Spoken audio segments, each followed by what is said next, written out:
खेलों का महाकुंभ यानी ओलंपिक्स इस बार पेरिस में खेला जाना है। अब ऐसे में जितने भी एथलीट्स हैं जो कि पेरिस ओलंपिक्स में खेलते हुए दिखाई देंगे, वो अपनी तैयारियों के अंतिम पड़ाव पर हैं। और देश में अगर देखा जाए तो काफ़ी ज़्यादा अवेयरनेस चल रही है, कहीं कुछ हो रहा है तो कहीं कुछ हो रहा है। अब ऐसे में अगर देखें तो केंद्रीय मंत्री गिरिराज सिंह और बीजेपी एमपी मनोज तिवारी ने Bharat in Paris Olympic awareness run को लॉन्च किया, जिसमें एक मैराथन रेस जो है वो कंडक्ट की जा रही है।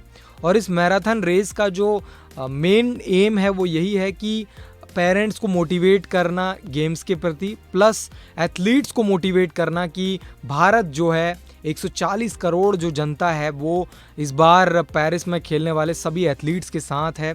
तो ऐसे में जो ओलंपिक्स हैं उसको लेकर एक Bharat in Paris Olympic awareness run जो है वो गिरिराज सिंह और बीजेपी एमपी मनोज तिवारी द्वारा निकाली गई। अब ऐसे में यूनियन मिनिस्टर गिरिराज सिंह ने क्या कहा, चलिए देखते हैं। मैं ये देख रहा हूं कि भारत इन पेरिस अवेयरनेस के लिए आज मैराथन दौड़ शुरू हुआ, जिसके लिए हम सब यहाँ इकट्ठे हुए।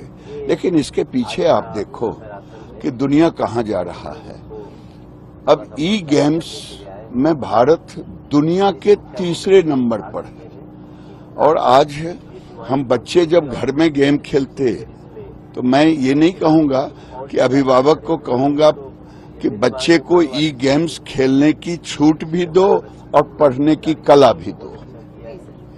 कुछ ही टाइम पे ओलंपिक्स भी स्टार्ट होने वाले हैं, क्या बोलना चाहेंगे हमारे एथलीट जो वहां जाके? मैं ये जरूर कहूंगा कि जब से नरेंद्र मोदी की सरकार आई है, पहले 400 करोड़ रुपया इसके केवल फंड होते थे, आज लगभग 4000 करोड़ है डायरेक्ट फंड, और उसके बाद अलग अलग हिस्सों में अलग अलग, और हम पदक भी जीत रहे हैं। तो हम देशवासियों को, खिलाड़ियों को, जो 2036 में ओलंपिक होगा उसके लिए खुशी है। और आज जो पेरिस इन भारत इसके अवेयरनेस के लिए हम सब इकट्ठे हुए, ये मोदी की प्रेरणा है। सर, एक पॉलिटिकल क्वेश्चन, जिस तरह से वायरस आए हैं, ऐसे में पवन खेरा कह रहे हैं कि एक बार फिर जो है जनता ने मैसेज दिया है बीजेपी को, एक स्ट्रांग मैसेज। देखिए, कभी कभी खेल में भी कोई एक आध गेम बाईपास करके निकाल लेता है फुटबॉल का, तो लगातार अगर 2 गोल कर लिया तो वो बड़ा खुश होता है, लेकिन फाइनल गोल जब होगा तब पता चलेगा। इसके अलावा मनोज तिवारी ने क्या कहा, चलिए देखते हैं। अगला जो ओलंपिक है वो पेरिस में है।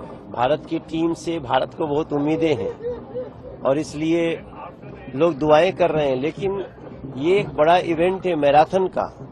जो ये मैराथन ही हो रहा है पेरिस में, भारत के खिलाड़ियों को ज्यादा से ज्यादा पदक मिले, इसका मनोबल बढ़ाने के लिए, और हम लोग इसमें भाग ले रहे हैं।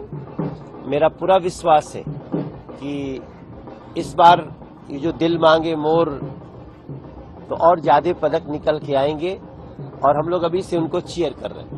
सर, एक पॉलिटिकल क्वेश्चन, बाईपोल के रिजल्ट जिस तरह से आए, पवन खेरा का कहना है कि भारत की जनता ने एक बार फिर जो है बीजेपी को एक स्ट्रांग मैसेज दिया है। 13 में से 10 सीट जो है इंडी ब्लॉक को मिली है।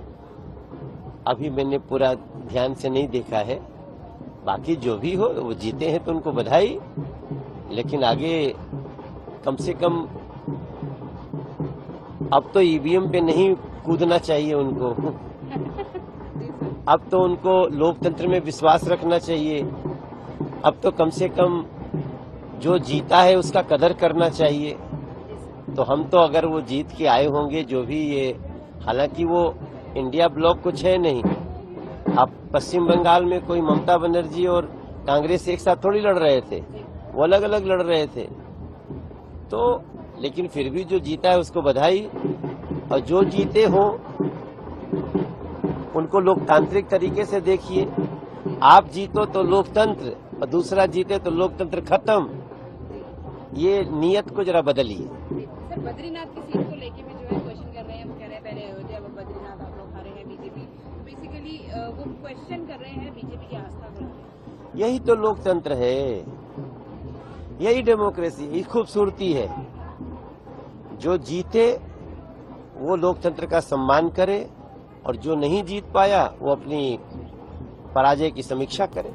तो इस तरीके से दोनों ही जो नेता हैं, जिसमें एक यूनियन मिनिस्टर गिरिराज सिंह हैं और दूसरे मनोज तिवारी हैं, उन्होंने इस पेरिस ओलंपिक्स के लिए जो ये रन है, अवेयरनेस रन, इसको लॉन्च किया। और अगर 2024 पेरिस ओलंपिक्स की बात की जाए तो 26 जुलाई से 11 अगस्त के बीच में ये खेला जाना है और 113 इंडियन एथलीट्स इस बार पेरिस ओलंपिक्स के लिए क्वालिफाई करे हैं।